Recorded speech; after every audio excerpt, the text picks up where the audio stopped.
Hi అండి. ఈరోజు special recipe gond dry fruits laddu.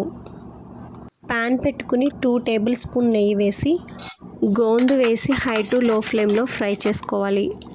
గోందుని ఇలా ప్రెస్ చేసినప్పుడు ఈ విధంగా క్రష్ అవ్వాలి. 1 కప్పు ఎండు కొబ్బరిని తీసుకుని నెయ్యి వేసి ఫ్రై చేసుకోవాలి. 2 టేబుల్ స్పూన్ నెయ్యి వేసి 1/2 కప్పు గోధుమ పిండి వేసి గోల్డెన్ బ్రౌన్ కలర్లోకి ఫ్రై చేసుకోవాలి. ఫ్రై చేసుకుని బౌల్లోకి తీసుకోవాలి. 1 స్పూన్ గసగసాలు వేసి ఫ్రై చేసుకోవాలి.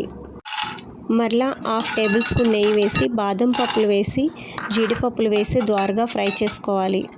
మిక్సీ జార్ని తీసుకుని బ్లైండ్ కోర్స్ని బరకగా గ్రైండ్ చేసుకోవాలి. బరకగా గ్రైండ్ చేసుకున్నాం కదా, పెద్ద ముక్కల్ని చిన్న చిన్న ముక్కలుగా కట్ చేసుకోవాలి. ముందుగా క్రష్ చేసి పెట్టుకున్న గోందును వేసుకోవాలి. కొద్దిగా కిస్మిస్, కొద్దిగా ఖర్జూరం వేసుకోవాలి. 1/2 table spoon dry ginger powder వేసుకోవాలి. 1/2 కప్పు బెల్లం తీసుకుని కరిగించుకోవాలి. బెల్లాన్ని స్ట్రైన్ చేసుకుని డ్రై ఫ్రూట్స్ బెల్లం బాగా కలిసేలాగా కలుపుకోవాలి. కలుపుకున్న తర్వాత లడ్డూలాగా చుట్టుకోవాలి.